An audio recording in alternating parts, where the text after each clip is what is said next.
Hello students, आपण chapter number 5 start केलेला आहे. बरोबर. त्यामध्ये आपण जसं की नाव आहे आपल्या चॅप्टरचं इनसाइड द ॲटम, अणूमधील जे काही अंतरंग आहेत, तर मग त्यामध्ये आपण जसं की टाईप्स ऑफ सबस्टन्सेस, पदार्थांचे प्रकार पाहिले, ॲटम अणूचा शोध कोणी लावला, कधी लावला, त्यावर कोणी कोणी काही सिद्धांत तयार केले, ते आपण आता पाहत आहोत. या आधीच्या लेक्चरमध्ये आपण डाल्टन्स ॲटॉमिक थेरी म्हणजे डाल्टनचा जो काही अणुसिद्धांत होता तो आपण पाहिला. त्यानंतर जे काही शास्त्रज्ञ होते, काय नाव त्यांचं, जे थॉम्सन, की त्यांनी जो काही प्लम पुडिंगचं जे काही अणुप्रारूप होतं ते देखील आपण पाहिलं होतं. तर आज आपण पेज नंबर 29वरील जो काही पॉईंट बाकी होता तो आज आपण शिकूया. तो आहे डू यू नो, म्हणजे तुम्हाला माहीत आहे का. जसं की पहा काय आहे तो. Plum pudding or plum cake is sweet dish prepared during Christmas. In old times, this dish was made in Western countries by adding pieces of dried fruits called plum. These days, raisins or dates are used. जसं की आता ही जी plum pudding आपण पाहतो, plum pudding, जसं की जे थॉम्सनने ते plum पुडिंगचा वापर केला होता.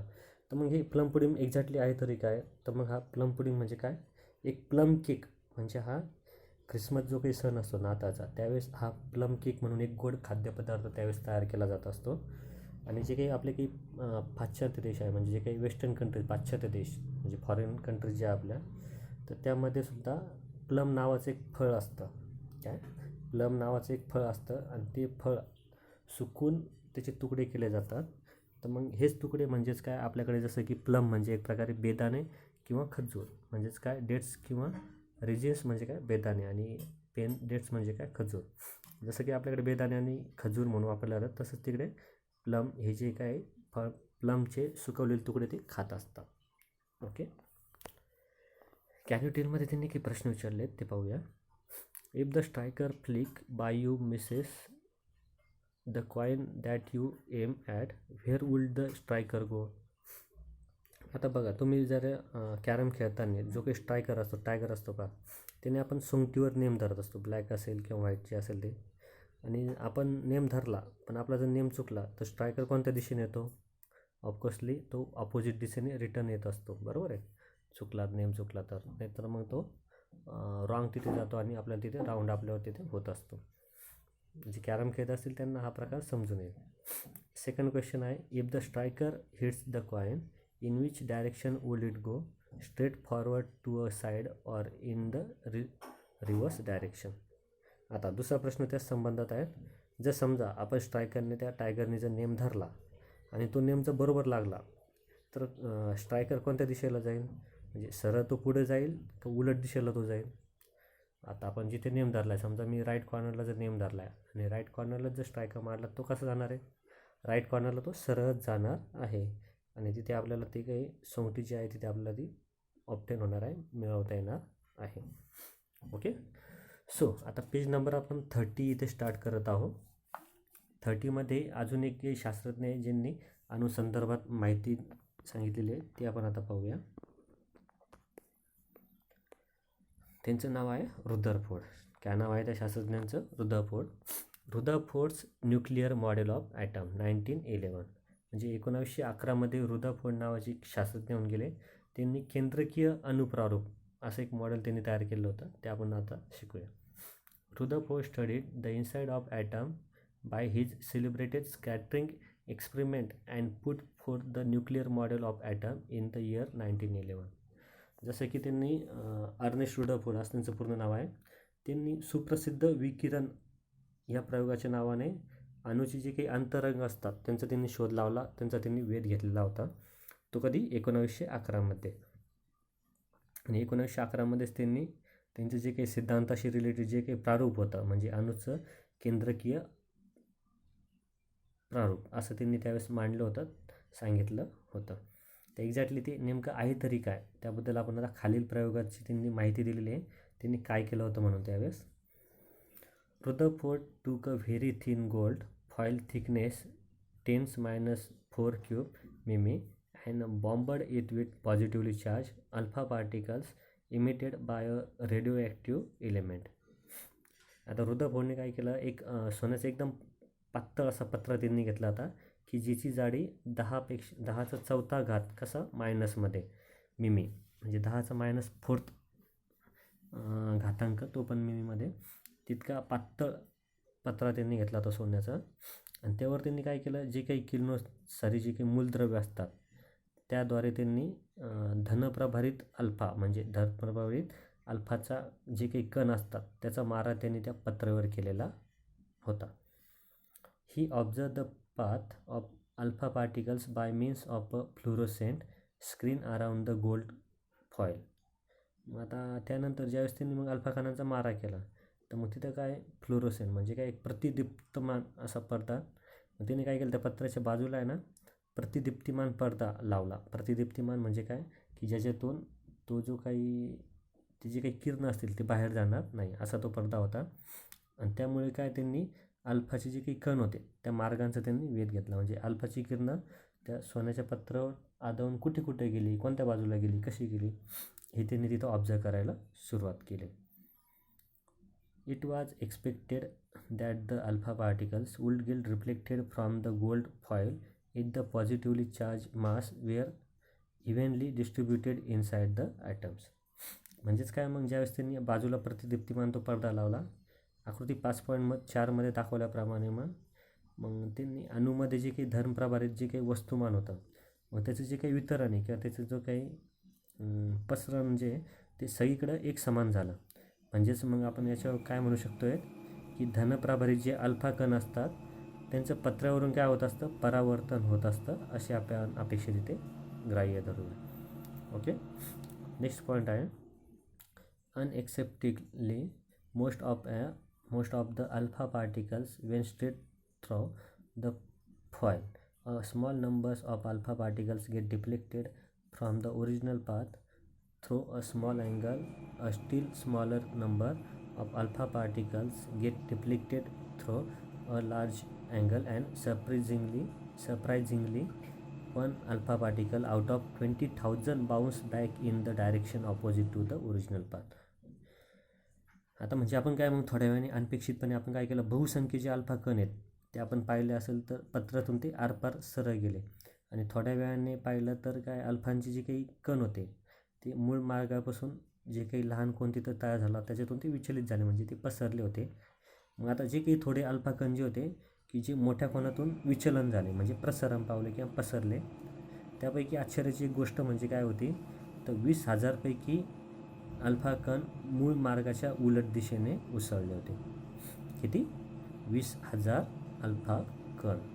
म्हणजे त्यांनी किती मोठा बॉम्ब तिथे किंवा किती किरणाचा त्यांनी मारा केला असेल यावरून आपल्याला अंदाज येईल. म्हणजे 20,000 एक अल्फा कण मूळ मार्गाच्या उलट दिशेने उचलला. म्हणजे जेवढा काही त्यांनी मारा केला होता किरणाचा 20,000 एक अल्फा कण ऑपोजिट साईडला आलेला होता. म्हणजे बाकीच्यांच्या तो ऑपोजिट विरुद्ध साईडला तो आलेला होता. इथे खाली त्यांनी जो काही प्रयोग केलेला होता तो दाखवलेला आहे पहा. जसं की पार्टिकल इमिटर म्हणजे कण उत्सर्जक, म्हणजे ज्याच्यातून किरणोत्सारी पदार्थ सोडले जातात अल्फा किरण आपण जसं म्हणतो ते पहा. तिथं सोन्याचा पत्रा दिसतोय, त्या सोन्याच्या पत्रावर त्यांनी अल्फा किरणाचा मारा केला होता. इथे स्लिट आहे, स्लिट म्हणजे काय थोडीशी फट तिथे दिलेली आहे. आणि हा काय फ्लुरोसेंट स्क्रीन म्हणजे जसं की प्रतिदीप्तिमान पडदा की ज्याच्यामुळे किरणं जे आहेत ते बाहेर जाणार नाहीत. आणि हा आहे गोल्डन फॉईल म्हणजे सोन्याचा पत्रा, कुठे मध्यभागी पिवळा जो दिसतोय तो. मग त्या पत्रावर त्यांनी अल्फा किरणाचा मारा केला तर 20,000 फक्त एकच किरण त्यांना ऑपोजिट साईडला आलेलं दिसलं, म्हणजे बॅक साईडला जिथं स्लिट जे आहे ना त्या साईडला दिसतंय तुम्हाला. फिगरमध्ये पण दाखवलं जात आहे पहा. मग रुदरफोर्ड स्कॅटरिंग एक्सपेरिमेंट म्हणजे मग रुदरफोर्डचा जे काही विकिरणचा काही जो प्रयोग होता, विकिरण म्हणजे काय पसरणे थोडक्यात. आता स्कॅटरिंग ऑफ लाईट, प्रकाशाचं परावर्तन कसं होतं किंवा प्रकाश कसा पडतो सूर्याचा हे देखील आपण या उदाहरणाद्वारे सांगू शकतो. त्याच पद्धतीचं हे मॉडेल आहे. पुढे माहिती पाहूया. The large number of the alpha particles that went straight through the foil indicates that there was no obstacle in their path. It means that there must be mainly an empty space inside the atoms in the solid gold foil. म्हणजेच काय मोठ्या संख्येने म्हणजे 20,000 alpha कण जे होते जे आरपार गेले बरोबर. पण अल्फा कण असे याच्यावरून दाखवतात की ज्यावेळेस त्यांनी सोन्याच्या पत्रावर मारा केला त्यावेळेस त्यांना कोणताही प्रॉब्लेम आला नाही, कोणताही त्यांना अडथळा जाणवला नाही. म्हणजे याचाच अर्थ आपण असा काढू शकतो आहे की जो काही सोन्याचा स्थायीरूप जो पत्रा होता त्याच्यामध्ये अणूंच्या बरीचशी म्हणजे अणूंची जे काही आत म्हणजे मधली जी काही जागा होती तिथं ती बरीचशी जागा मोकळी होती. म्हणजे इथं बरेचसे अणू मोकळे झालेले होते की ज्याच्यामुळे काय ज्यावेळेस आपण अल्फा कणांची लहान किंवा मोठ्या कणांमधून ज्यावेळेस विचलन झालं म्हणजे ते पसरले त्यावेळेस त्यांना कोणताही अडथळा तिथे आला नाही किंवा जाणवला नाही. The small numbers of alpha particles that get deflected through a small or a big angle must have faced an obstacle in their path. It means that the positively charged and heavy part causing obstruction would be in the center of the atom. From this, Rutherford put forth nuclear model for atom as follows. म्हणजे काय सांगता येईल आपल्याला म्हणजे याचाच अर्थ काय होतो की त्यांना कोणताही अडथळा जाणवला नाही किरणांना. म्हणजेच अणूचे जे काही धनप्रभारित आणि जे काही जड असे जे काही भाग होते ते अणूचे कुठे होते मध्यभागी होते. मध्यभागी स्थित आपण मारा केला होता किरणांचा. तर मग याच्यावरून आपण रुदरफोर्डने जे काही अणूचं जे काही केंद्रकीय प्रारूप मांडलेलं होतं ते खालील आकृतीच्या साहाय्याने आपण शिकून घेऊया. आता रुदरफोर्ड्स न्यूक्लिअर ॲटॉमिक मॉडेल म्हणजे रुदरफोर्डने जे काही केंद्रकीय अणुप्रारूपाचं जे काही मॉडेल तयार केलं होतं ते इथं वरती दाखवलं आहे पहा. आता रेड जो पॉईंट आहे हे काय तर पत्र्याचं समजा केंद्रक आहे असं आपण समजूया. आणि त्या केंद्रकाच्यामध्ये काय आहे तिथे बाजूला ते इलेक्ट्रॉन्स आहेत. हे जे गोल गोल दिसतात सर्कलमध्ये ब्लू कलरचे छोटे छोटे एक आहेत इलेक्ट्रॉन्स आणि ॲरो जे आहेत ते काय आहेत जसं की अल्फा किरण आहेत असं आपण समजूया. आणि एकच अल्फा किरण काय फक्त वापस तेथे गेलेला आहे रिटर्न तो आलेला आहे. ओके सो त्याबद्दलची आणखी काही माहिती दिली आहे ती पाहूया. आता त्याची जी काही कॅरेक्टरिस्टिक्स असतील किंवा त्याची जी काही त्या मॉडेलशी रिलेटेड जी काही माहिती आहे ती त्यांनी त्या नंबर्समध्ये दिली आहे. नंबर 1चा पॉईंट आहे there is a positively charge nucleus at centre of an atom. आता अणूच्या केंद्रभागी धनप्रभारित केंद्रक असते.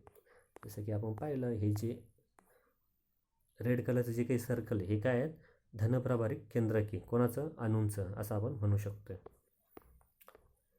सेकंड नंबरचा पॉईंट आहे almost the entire mass of the atom is concentrated in the nucleus.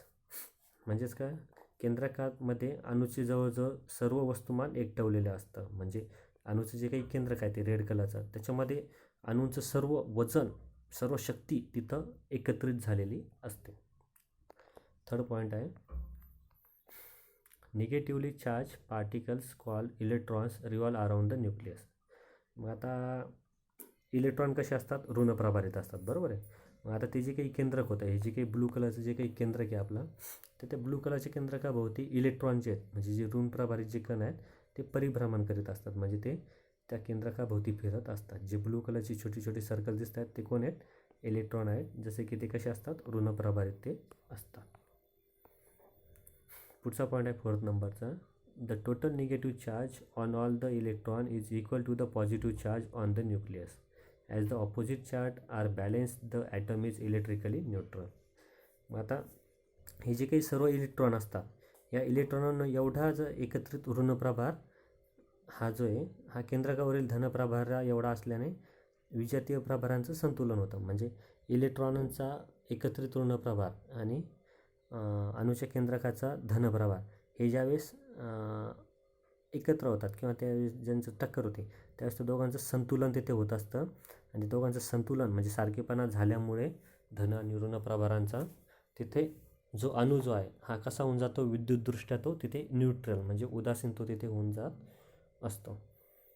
Fifth number आणि लास्ट पॉईंट जो आहे यातील पहा there is an empty space between the revolving electron and the atomic nucleus. मग आता हे जे काही परिभ्रमण करणारे जे काही इलेक्ट्रॉन असतात जे ऋणप्रभारित असतात हे ब्लू कलरचे हे आणि अणुकेंद्रक यांच्यामध्ये काय असते पोकळी असते. म्हणजे थोडासा गॅप तेथे असतो. ऑलरेडी आपल्याला फिगरमध्ये तो गॅप दिसून येत आहे. ओके तर आपण आपलं आजचं जे लेक्चर आहे इथे स्टॉप करूया. तर आज आपण काय शिकलो आहे की जसं की या आधीच्या लेक्चरमध्ये आपण जे शिकलो होतं कोणतं जे थॉम्सनची जी काही मेथड होती कोणती Thomson's plum pudding and model of atom. तर ती प्लम म्हणजे काय त्याबद्दल आपण माहिती घेण्याचा प्रयत्न केला. त्यानंतर स्ट्रायकरचं जे काही उदाहरण होतं कॅरमशी रिलेटेड ते कोणाशी रिलेटेड होतं रुदरफोर्डशी रिलेटेड ते उदाहरण होतं. पुन्हा आपण आज रुदरफोर्डचं जे काही केंद्रकीय अणुप्रारूपाचं जे काही मॉडेल होतं त्यांनी तो प्रयोग कसा सक्सेस केला काय काय केलं त्यांनी, त्यानंतर त्यांची फिगर, त्या फिगरचं महत्त्व, हे सर्व आज आपण अभ्यासलं आहे. तर होमवर्कमध्ये मग रुदरफोर्डची जी काही माहिती आहे, जी तुम्हाला इम्पॉर्टंट वाटत असेल, त्या फिगर्स काढा, त्यांची माहिती इंग्लिश टू मराठीत लिहा. पण हे जे इकडचे जे काही 5 पॉईंट्स आहेत, पेज नंबर 30वरील जो राईट साईडचा जो काही पॅसेज आहे 5 पॉईंटचा, तो इंग्लिश टू मराठी तुम्ही लिहा, असं माझं मत आहे. ओके, ही फिगर काढायची तुम्हाला 5.5 आणि ते 5 पॉईंट इंग्लिश टू मराठी लिहा, कारण की ते त्याच्याशी रिलेटेड आहे. Okay, so good day and good bye.